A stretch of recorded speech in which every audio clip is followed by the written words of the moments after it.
তো হ্যালো বন্ধুরা, তো আবার একটা নতুন ভিডিও নিয়ে চলে আসলাম তোমাদের সামনে। তো এই ভিডিওতে আলোচনা করতে চলেছি ইস্ট বেঙ্গল ক্লাবকে নিয়ে।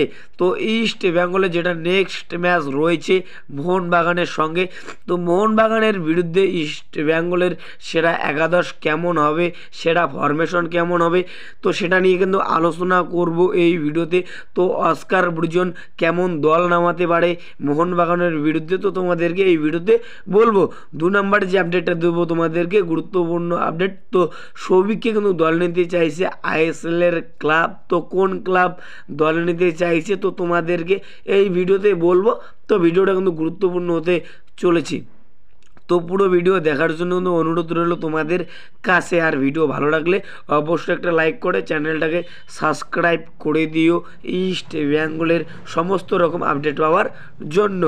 তো মোহনবাগান ভার্সেস ইস্ট বেঙ্গল, তো যে ম্যাচটা হবে 11ই জানুয়ারি। তো খেলাটা শুরু হবে সন্ধ্যা 7:30টার সময়। তো ইস্ট বেঙ্গলের এটা কিন্তু অ্যাওয়ে ম্যাচ, তো মোহনবাগানের কিন্তু হোম ম্যাচ। তো মোহনবাগান যথেষ্ট কিন্তু ভালো মানের টিম, তারা কিন্তু পয়েন্ট টেবিলের কিন্তু 1 নম্বরে কিন্তু রয়েছে।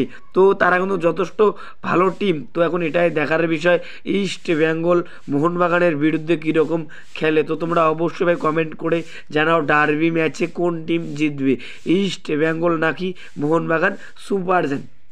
তো মোহনবাগানের বিরুদ্ধে যে ফরমেশনে খেলাতে পারে কোচ অস্কার ব্রুজন, তো সেই ফরমেশনটা হলো 4-4-2। তো এই ফরমেশন নিয়ে কিন্তু আলোচনা করতে চলেছি এই ভিডিওতে। গোলকিপারে খেলবে গিল, 4 জন ডিফেন্ডারে, রাইট ব্যাকে খেলবে নিশু কুমার। তো এই ম্যাচে প্রভাত লাকড়া কিন্তু খেলবে না, তো তার কিন্তু ইনজুরি রয়েছে।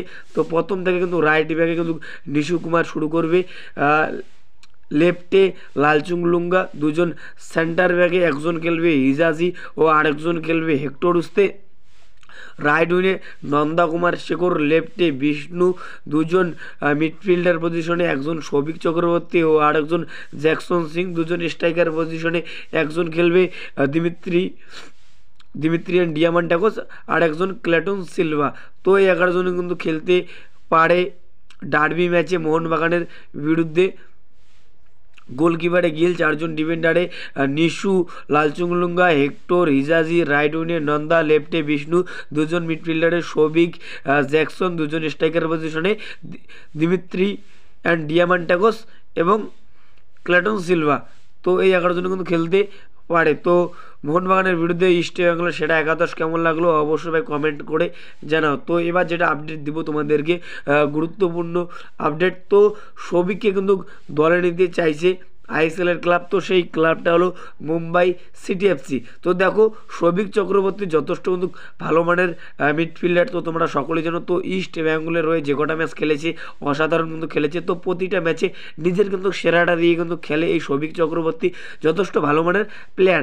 তো এই প্লেয়ারের সঙ্গে কিন্তু এই বছরই কিন্তু 2025-এ কিন্তু কন্ট্রাক্ট কিন্তু শেষ হয়ে যাচ্ছে ইস্ট বেঙ্গলের এই সৌভিক চক্রবর্তীর সঙ্গে। তো এই প্লেয়ারকে কিন্তু দলে নিতে চাইছে মুম্বাই সিটি এফসি। তো এরকমই কিন্তু আপডেট পাওয়া যাচ্ছে এই মুহূর্তে। তো সৌভিক চক্রবর্তীকে কিন্তু দলে নেওয়ার জন্য কিন্তু মরিয়া হয়ে পড়েছে মুম্বাই সিটি এফসির ম্যানেজমেন্ট। তো দেখো সৌভিক চক্রবর্তী যথেষ্ট ভালো মানের প্লেয়ার, তো তাকে দলে নিতে চাইবে আইএসএল এর ক্লাব। তো এটা কিন্তু স্বাভাবিক। তো মুম্বাইও কিন্তু চাইছে এই প্লেয়ারকে যে কোনো মূল্যে সই করাতে।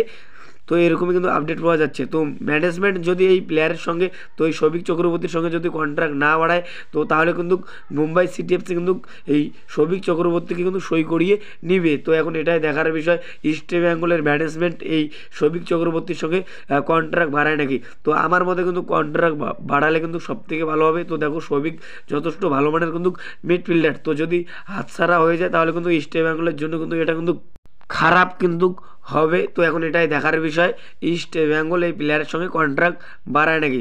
তো আমার মতে কন্ট্রাক্ট বাড়ালে ভালো হবে। তো তোমাদের মতে কি কন্ট্রাক্ট বাড়ানো উচিত অবশ্যই ভাই কমেন্ট করে জানাও। তো এই ভিডিওতে তোমাদেরকে এতটুকুই বলা ছিল। তো ভিডিও ভালো লাগলে অবশ্যই একটা লাইক করে দিও।